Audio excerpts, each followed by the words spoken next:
Hola chicos, ¿cómo les va? Vamos a explicar el trabajo práctico número 2 de historia referido al peronismo clásico.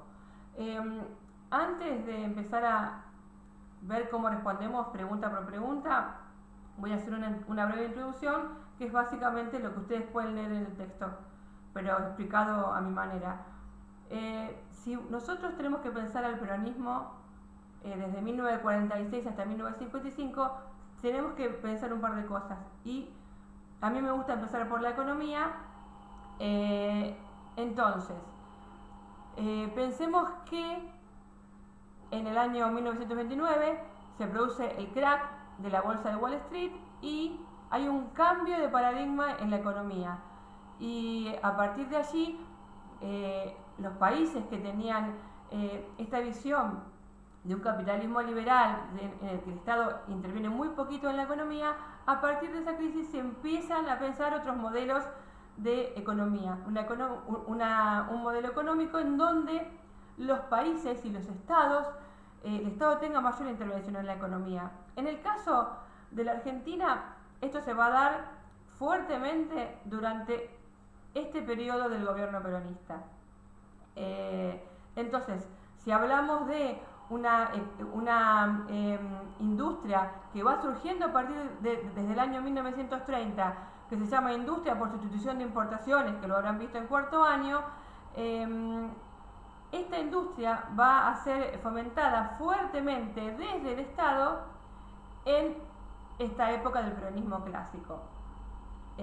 ¿Dónde vamos a ver la intervención del Estado? En elementos claves como la nacionalización de todos los servicios públicos, luz, gas, teléfono. Además, en la compra de los ferrocarriles que eran de capital inglés, y con la nacionalización de algo que es muy importante, que es el comercio exterior, con el llamado IAPI, Instituto Argentino para la Promoción del Intercambio. Es muy importante que tengan en cuenta esto del IAPI. Este IAPI era el organismo a través del cual el Estado nacionalizó la importación y exportación de bienes. Algo que en teoría generalmente es privado, porque el dueño de un campo es el que se encarga de vender al exterior su producto. A partir de la creación del IAPI va a ser diferente, porque los productores agropecuarios van a estar obligados a venderle al peronismo su producto, al IAPI, obviamente al gobierno peronista, sus productos. El Estado les va a pagar un precio que el Estado es el que lo va a indicar y lo va a vender afuera a otro precio. O sea, el Estado va a ser el intermediario entre el productor agropecuario y el vendedor externo. La diferencia que hay entre una cosa y la otra es que al imponerles un precio de compra, o sea, el Estado le va a comprar al productor X cantidad de granos, esos granos se los compra a un precio, le sube el precio. Por ejemplo, yo te compro una tonelada de trigo a 100.000 pesos. El Estado a su vez le recarga y lo vende al exterior a 150.000 pesos, y la diferencia de 50.000 pesos el Estado la va a usar para otro tipo de cosas a nivel económico. En este caso, el GIAPI en este sentido hizo una redistribución. Ahora bien, esto le va a generar grandes problemas al peronismo. ¿Por qué? Porque el productor agropecuario no quiere que el Estado le diga a cuánto va a vender su producto. Hay un mercado internacional y el Estado peronista crear el IAPI, lo que generó fue una situación de grandes conflictos con el campo, porque el campo no quería esta regulación estatal. Al final del gobierno peronista esto va a traer muchos problemas. Cuando ustedes van a ver, cuando hay problemas económicos, cuando hay sequías, cuando hay crisis, el campo no va a hacer nada para colaborar con el país. ¿Por qué? Porque el Estado le estaba sacando una ganancia que era propia del productor agropecuario. Esto es importante que lo tengan en cuenta. Esto es toda la parte de lo que se llama el primer plan quinquenal, es el plan de nacionalización de servicios, de estatización de ferrocarriles, de la creación de una aerolínea de bandera, que va a ser Aerolíneas Argentina. Y por otro lado, la otra pata del primer plan quinquenal va a ser el fomento de la industria. ¿De dónde van a sacar el dinero para el fomento de la industria? Por una parte del IAPI y por otra parte de donaciones voluntarias, entre comillas, porque en realidad el gobierno exigía donaciones a las empresas, y además con la creación de un banco industrial. Esto por un lado. Por otro lado, el gobierno peronista tiene una gran injerencia en lo que es la ayuda social a los más necesitados y los humildes. Esto va a estar a cargo de Evita, la mujer de Perón, a través de la Fundación Eva Perón, en donde se atendían las necesidades de aquellos que estaban fuera del sistema. Que me refiero a que fuera del sistema, que no estaban sindicalizados, no trabajaban en una fábrica, no había manera de llegar a través de un organismo estatal estable como puede ser un sindicato. Entonces, a través de la Fundación Eva Perón, se asistía a aquellos que estaban por fuera del sistema económico, dándole subsidios, dándole, por ejemplo, a las mujeres máquinas de coser, a los chicos bicicletas, juguetes, y esto generó en el imaginario social la idea de que fue el primer gobierno que hizo algo por los humildes, y especialmente Eva. ¿De dónde se sacaba otra vez el dinero para estas cosas? Una parte seguramente salía de las ganancias que generó el IAPI a través de nacionalizar el comercio exterior. Por otro lado, también de estas donaciones voluntarias, que no eran voluntarias, de los grandes empresarios. Y esto fue generando en los empresarios, en la clase alta y media alta, rispideces con el gobierno. Más allá de eso, además, la clase media, alguna parte de la clase media, estaba enojada con el gobierno por cómo manejaban el tema de la educación primaria y secundaria. Había libros con clara tendencia peronista. ¿A qué me refiero? A que en un libro de texto ustedes van a encontrar mamá me ama, mamá me quiere, Perón y Evita me aman. Ese tipo de ideologización tenían los libros de texto. Con respecto a la parte del segundo gobierno, que ya entra más en crisis, porque vienen de tratar de liberar una crisis económica, y también está que en el año 1951 muere Eva. Entonces todo esto va a generar una situación diferente a lo que fue el primer gobierno de Perón. Acuérdense que son dos gobiernos de Perón. ¿Por qué? Porque dentro de las medidas que toma Perón en su primera presidencia es, primero, sacar lo que es el voto femenino, ya se logra el voto femenino, y además se reforma la Constitución. Eso lo van a ver en el texto. La reforma constitucional de 1949 incluye la posibilidad de una reelección. En ese momento los presidentes duraban 6 años, por lo tanto Perón aspiraba a gobernar 12 años.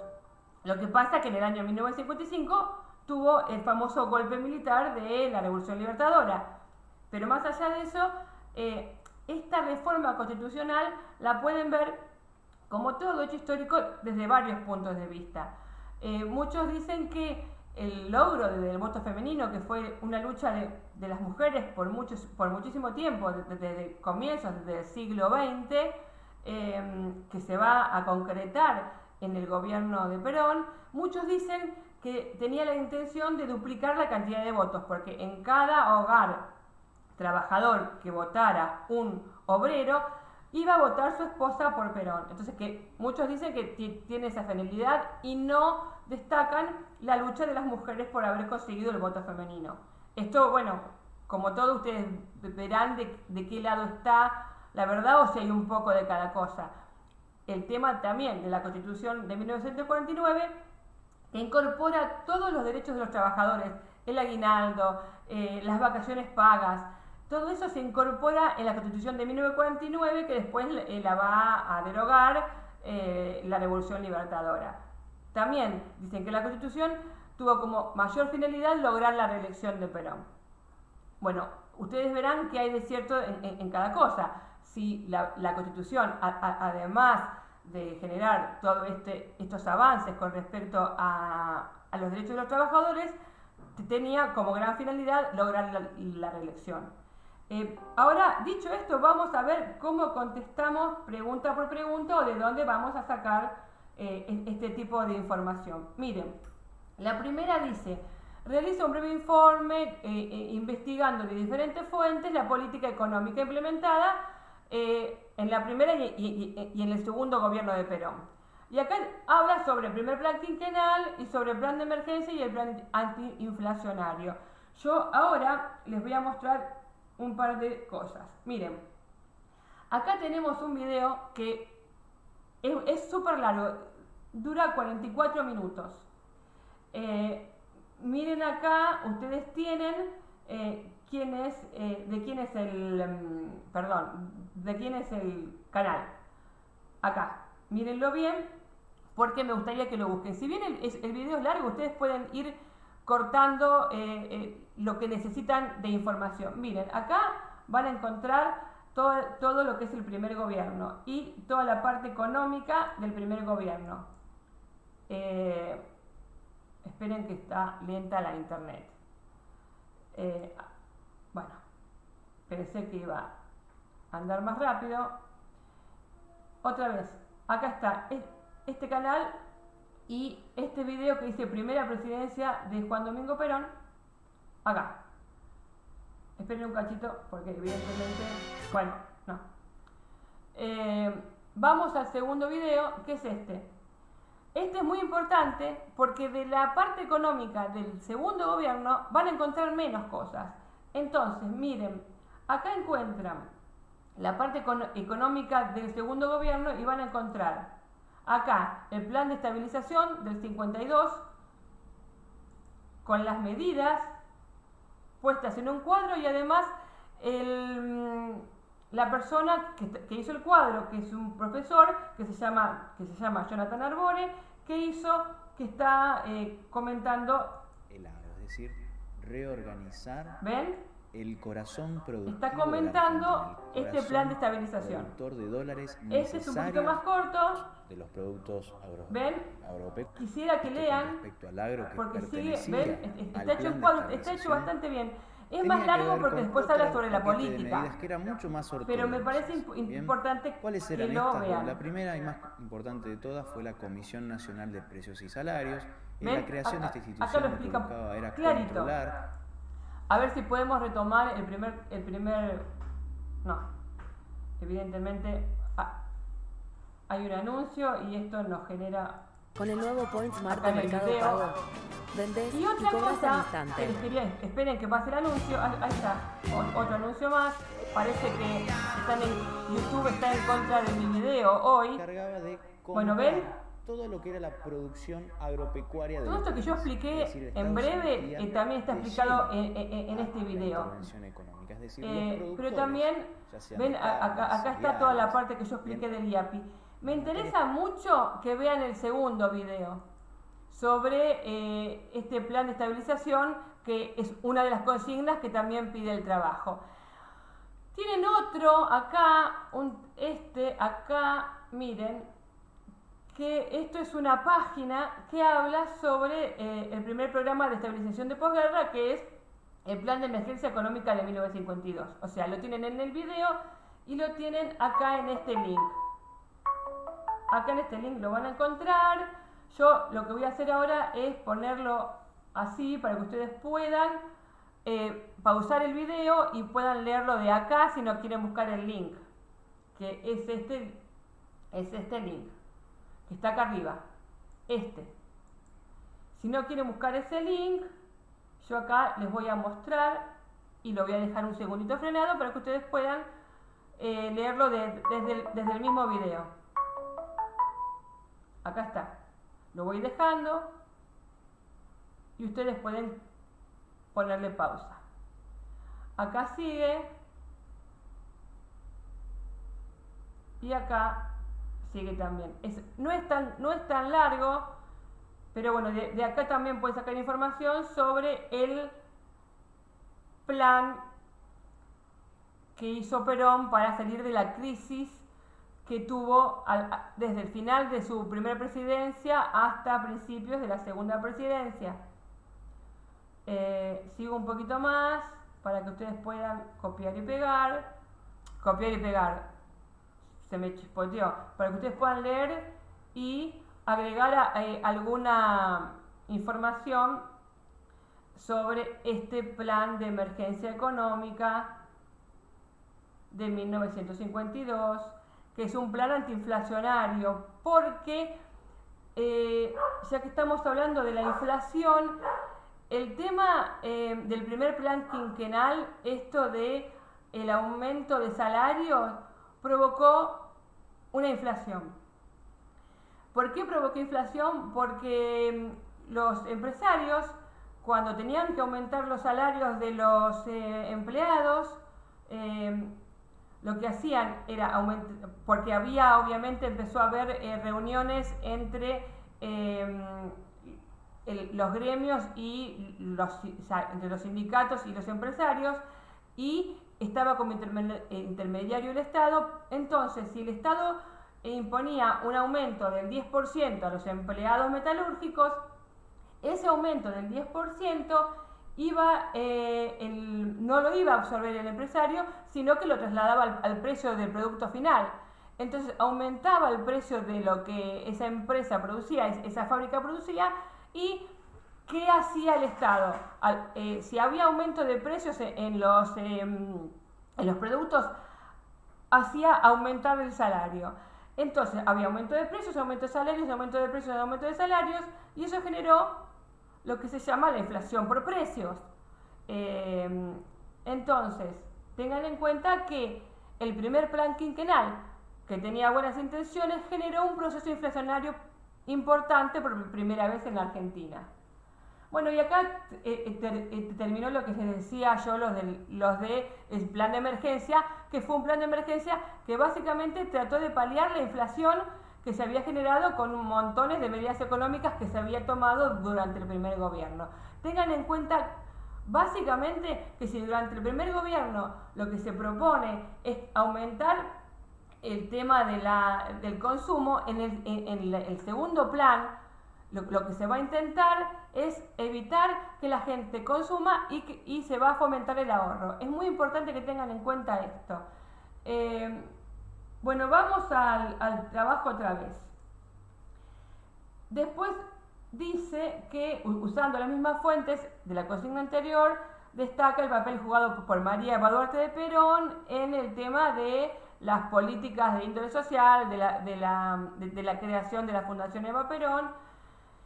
Y dice, ¿por qué fue considerada la banderada de los humildes y la guía espiritual de la nación? Ustedes tengan en cuenta que, como les decía yo, a través de la Fundación Eva Perón, que era financiada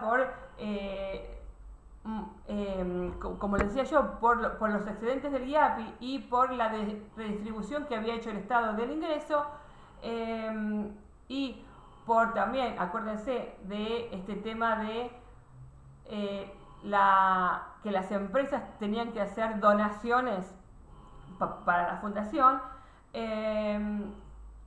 Eso generó que mucha gente tuviera por primera vez, por ejemplo, una máquina de coser para poder hacer trabajos afuera. Muchos chicos tuvieran por primera vez su pelota o su bicicleta. Entonces eso generó en el imaginario que Eva era quien por primera vez les dio a la sociedad la posibilidad de tener cosas que antes no había tenido. También acuérdense que quedó en el imaginario me refiero en el imaginario social, este tema de que tuvieron vacaciones pagas, tuvieron aguinaldo, pudieron por primera vez acceder a vacaciones. Antes de 1940 solamente iban a Mar del Plata la gente que tenía mucho dinero. A partir de ahí, la gente pudo empezar a viajar por vacaciones, aunque no fuera de clase alta. Después dice, mirá los videos de los tangos Cambalache y la Oda a Perón, y después lo de los bombardeos de Plaza de Mayo. Esto los tengo acá y se los voy a mostrar acá. Acá tengo el tango Cambalache, que es, es escuchar y hablar de cómo era la década del 30, que habla de que es problemático, de que el que no afana es un gil. Bueno, esto pasaba todo durante la década del 30. La Oda a Perón, esta es la que tienen acá, pero yo encontré una oda que dura 1 minuto, que es esta, que habla sobre cómo veía la clase obrera y cómo fomentaba el peronismo para que cómo veía la gente a la clase alta.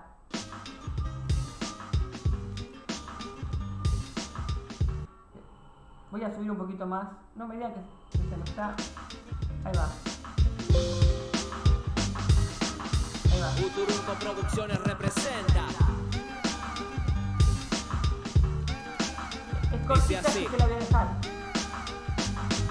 Oligarca, caballero, prototipo de negrero que explotaste al obrero sin tenerle compasión. Ha sonado la campana anunciando el nuevo día para el pueblo que veía en Perón su salvación. Oligarca, caballero que fuma cigarro habano, que vivís en la abundancia porque sos explotador, que jamás supo tu mano ni de pico ni de pala, para vos entrañas malas, solo queda la prisión. Vende patria que entregaste el transporte al extranjero, que te nutres con dinero del sudor de los demás. Democrático exiliado sos allá en Montevideo, pero aquí te llaman reo por el código penal. La Argentina tiene un líder, un patriota esclarecido que gobierna para el pueblo y se llama Juan Perón, que por ser hombre de derecho con los hechos ha respondido al llamado de la patria para el bien de la nación.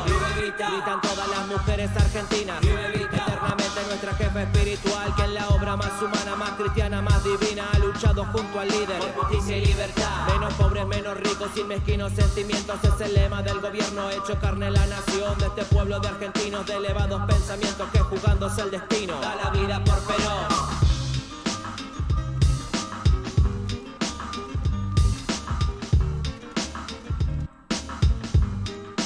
Creo que ya termina, chicos.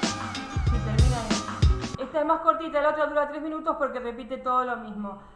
Bueno, esta es la visión que el peronismo también avalaba sobre la clase alta, que en realidad era la clase productora agropecuaria. El problema con todo esto es que, si bien el peronismo fomentó la industria, nunca llegó a generar una industria completamente independiente, porque la industria argentina dependía en gran medida de las exportaciones de materia prima que hacía el agro. Entonces, al tener al agro en contra con todas las medidas económicas que se habían tomado, una industria que no, era dependiente de esas exportaciones, le generaron grandes problemas económicos al gobierno, porque el sostén de esa economía, el sostén de esa industria seguía siendo la producción agropecuaria. Entonces, si vos tomás medidas en contra de los productores agropecuarios, en general vas a tener un problema. Volvemos al trabajo. Acá tenemos el tema de los bombardeos. Hay 2 videos. Está este, que es un video corto, que fíjense en este video, porque este video tiene los antecedentes. ¿Qué estaba pasando en el gobierno? Y cómo el gobierno estaba fomentando esta grieta, que dice el texto, entre peronistas y antiperonistas. Esta ruptura que se fue fomentando a lo largo de estos 10 años de gobierno, y fue generando divisiones muy crudas entre peronistas y antiperonistas. eras peronista o eras antipatria. Entonces, y además, hacia el final del texto que está en el trabajo práctico, tenemos que pensar qué pasaba con los que no pensaban así a nivel político. ¿Qué hizo el gobierno peronista con los opositores? ¿Cómo trataba a los opositores? ¿Eran tolerados? El problema es que no eran tolerados y que durante la segunda presidencia se empezó a controlar los medios de comunicación, a controlar lo que se decía, lo que no se decía, cómo se decía. Y cuando hablan de que se fueron a Montevideo es porque muchos que pensaban distinto se tuvieron que exiliar en ese momento. Entonces, es como que tenemos que pensar el gobierno peronista desde varios aspectos. El aspecto económico, con sus buenas y sus malas, el aspecto político también con sus buenas y sus malas, pero me refiero a que lo tenemos que pensar. ¿Cómo uno puede analizar al peronismo teniendo en cuenta que hicieron cambios que modificaron nuestra sociedad para siempre, en el sentido de avances en el nivel de vida de la clase trabajadora, mejoras, reconocimiento de derechos, el voto femenino, el tema de mejorar la calidad de vida de una gran parte de la población que hasta ese momento había sido completamente ignorada por el resto de los gobiernos. Entonces eso generó una imagen del peronismo que pervive hasta el día de hoy. Eso por un lado, pero por otro lado, y obviamente el tema de nacionalizar cosas que generan una sensación de autonomía económica. La nacionalización de los ferrocarriles, que compró en realidad un ferrocarril que los ingleses ya lo querían vender, porque nos lo habían vendido a nosotros en el siglo anterior, en la década de 1880, para 1940 y pico, ya todas esas maquinarias ferroviarias estaban viejas o había que hacerle un montón de reparaciones. Entonces, el gobierno peronista compró maquinarias viejas a un precio bastante elevado y nacionalizó los ferrocarriles. Sí, los nacionalizó, pero en realidad compró cosas que estaban en un estado que había que mejorar. Pero eso, más allá de todo, en el imaginario colectivo, el Estado peronista compró y generó una independencia económica de la histórica dependencia que tenemos con los ingleses. Entonces, pero ante toda esa situación y esa idea de que el gobierno peronista mejoró el estándar de vida, que lo hizo, por otro lado, generó también esta idea de que solamente el peronismo es el que hace las cosas bien para los trabajadores. Y esa grieta la tenemos hasta el día de hoy en las casas, con los amigos, con la gente que es pro-peronista, pro-Alberto, pro-Cristina, o no es pro-Alberto y pro-Cristina. Quiero decir, esto está, si pensáramos en hoy, en peronistas y antiperonistas, está igual. Pero esta grieta generó que cuando alguien pensó en derrocar a Perón, generó esto que pasó acá en el bombardeo de la Plaza de Mayo. Entonces, en el primer video, que es un video corto, te habla de los antecedentes. Ahora, en este video, que es un video de 8 minutos 16, que obviamente es un video peronista, en donde habla sobre el tema de querer matar a un presidente, hay cosas que no cuentan. Entonces, ¿qué cuenta el primero que no cuenta el segundo video? ¿Y qué cuenta el segundo video que el primero no tiene en cuenta? Muchos, inclusive en los dos videos, van a ver que se usan a veces las mismas imágenes.